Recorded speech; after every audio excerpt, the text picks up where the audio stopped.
Apa itu curang? Curang itu mengambil lebih dari yang mesti diambil, memberi lebih kecil dari yang mesti diberi. Curang. Dan Allah mengambil sebuah contoh saja, karena ini yang paling banyak terjadi, terutama orang Arab dulu pekerjaannya berdagang. Siapa mereka yang curang yang tidak akan masuk surga? Apa kata Allah? Wailun lil mutaffifin. Ya. Neraka wel bagi orang yang curang.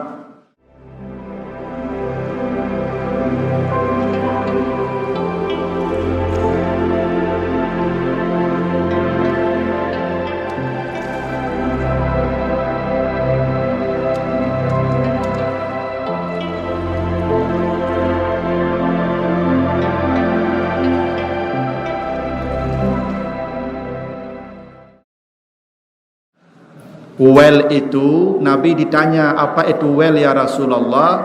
Kata Nabi, uwel itu wadi fi jahannam. Uwel itu lembahnya neraka jahannam. Lembahnya. Lembah itu yang paling bawah itu. Neraka itu seperti permukaan bumi ini, ada gunung-gunungnya, ada lembah-lembahnya. Dan kata Nabi dalam sebuah hadis sahih, lau ursilat hijaratun min fawqiha lawasalat ila ka'riha ba'da sab'ina kharifa. Kalau dijatuhkan batu besar dari atas jahanam, batu besar dijatuhkan dari atas jahanam, baru sampai di lembahnya itu setelah 70 tahun jatuh. Batu dijatuhkan 70 tahun jatuh baru sampai di bawah. Berapa dalamnya neraka jahanam itu nanti? Itu api saja semua. Nah, orang yang curang, kata Allah, Allah yang janjikan ya, well lil mutaffifin. Semua orang yang curang itu tempatnya well itu, lembah neraka. Siapa yang curang dikasih contoh, allazina izaqtalu ala nas yastaufun. Mereka kalau membeli, orang menakar untuknya, dia jadi pembeli selalu minta tambah, selalu minta lebih. Nah, jadi yang minta tambah belanja itu curang tuh, neraka well tempatnya. Ibu-ibu banyak kan belum belanja mereka. Ibu-ibu kok asal belanja minta tambah, ya. Beli lado minta tambah, beli ikan minta tambah, sadonya minta tambah. Ibu-ibu yang suka minta tambah itu nerakanya paling bawah nanti itu, curang itu, ya. Misalnya ibu-ibu bara lado sekilo pak 50, ambil 2 kilo lah, lanjut ambilan tambahlah pak, bukan siku beli lado tadi suruh pun kamari leh, nyoba tambah sih ibu, ya. Minta tambah tu curang namanya ibu. Ibu tak boleh lagi minta tambah ya. Mulai besok ibu je minta tambah aja leh. Ya, kalau ada terlongsong ibu minta tambah selama ke tamu orang tu. Pak, ambo selamuku suku minta tambah ke pak, tolong agi rila ambo ya. Tolong halalkannya. Menjadi beban ambo di akhirat. Sudah tu minta tambah aja ibu leh. Orang minta tambah tu curang tu ibu. Kecuali nyuagi seorang tu hadiah namanya. Yang tak boleh yastaufun, minta tambah. Kadang-kadang awak curang kau tak sadar bapak ibu.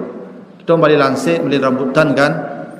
Pada 1 kilo rambutan pak 10 ambil 2 kilo lah. Boleh kicuk pak. Kicuk lah aja. Lah 20 nya kicuk pak. 20 mengicuk tu tak mengicuk namanya tu.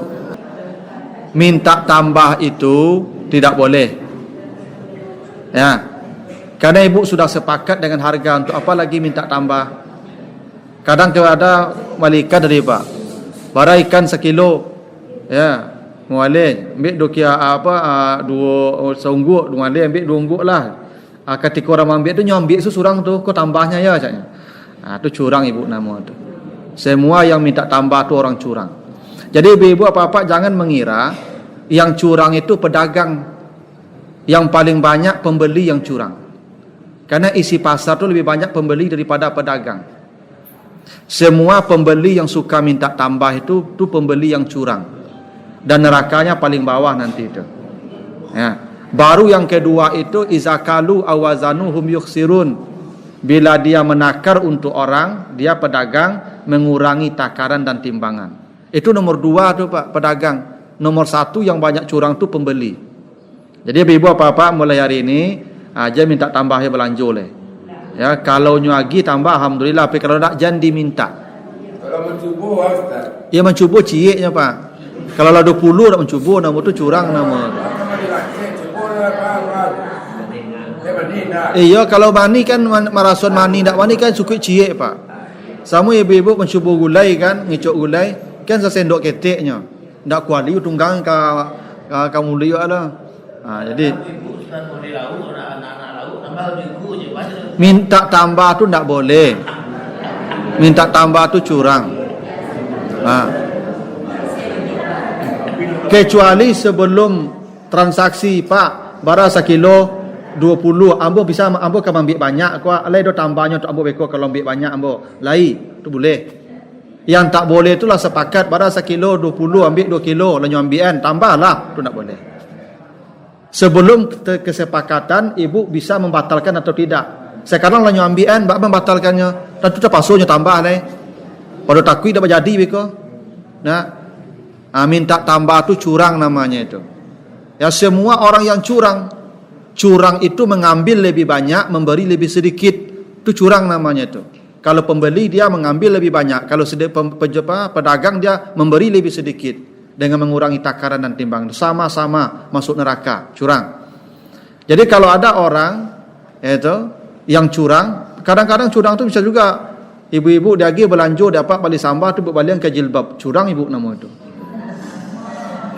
Ya ibu dia pergi piti belanja untuk belanja, ya belanja. Beli sambal, jilbab minta lo alokasi yang lain tu. Jangan ibu karek-karek piti beranjo tu balik ke jilbab. Apa yang harus makan daging, makan ikan, makan tempe tahu saya dapat gara-gara ibu coba karek tadi. Curang nama itu.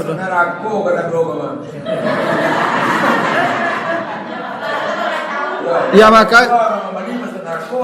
makanya ibu-ibu kalau daging belanja dapat tanya, "Iko piti ku untuk apa kau pak?" "Untuk belanja dapur." Dah selesai belanja dapur. Tak ada boleh yang lain ibu. Kecuali pak, eko ambo simpan sebagian beko ya untuk beko kau balabi ambo kau jilbab lah kau apa pandai-pandai salah itu boleh. Jadi ibu mengecek dulu. Tapi apa yang diamanahkan lalu ibu simpangkan, menyimpangkan itu tu namanya curang. Curang tu ibu. Jadi jangan bapak ibu kira curangku korupsi saya nak tu yo tu. Ya. Semua yang tidak kita tunaikan seperti yang diminta tu namanya curang. Yang di kantor juga begitu, yang pegawai juga begitu. Semua orang yang curang tidak akan masuk surga. Itu Nabi jamin, dan Allah yang katakan wailun lil mutaffifin. Neraka wel bagi semua orang yang curang. Ya. Makanya Bapak Ibu, kalau Nabi Muhammad itu tidak ada yang lain yang dicontohkan Nabi kecuali kejujuran saja. Maka sifat Nabi dari mulai ketek sampai gadang tu amin, jujur. Nabi Muhammad ketika lahir Ibu disusukan oleh Halimah. Halimah ku miskin, berkurang gizi, anaknya lado menyusu namanya Hamzah, itu pun nak kanyang lah, dia susu kariang. Ciek sebelah kiri ada susunya. Ketika Nabi Muhammad dapet, dia sepakati untuk disusukan Nabi Muhammad ke sebelah kiri, tak mau beliau. Lalu umurnya Nabi baru 4 hari 5 hari, ditutup rapat mulutnya. Disusukan yang sebelah kanan yang kosong, baru mau Nabi. Baru berisi penuh susu yang kosong tadi. Kenapa Nabi tak mau menyusu ke sebelah kiri tadi? Itu milik orang. Dia tak mau mengambil milik orang. Yang sebelah kanan kosong, itu milik dia tu. Disitulah Nabi menyusu. Itulah kejujuran Bapak Ibu. Kalau nyambi yang sebelah kiri, kau curang tu. Punya orang nyambinya tu. Itu Nabi Muhammad tu Bapak Ibu ya. Umur sampai hari 5 hari lah bisa membedakan punya orang yang punya awak. Awak lah putih rambut, dia beda punya orang punya.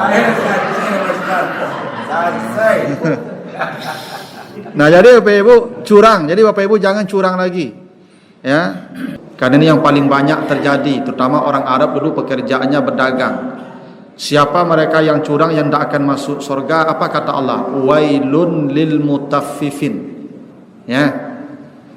Neraka wel bagi orang yang curang.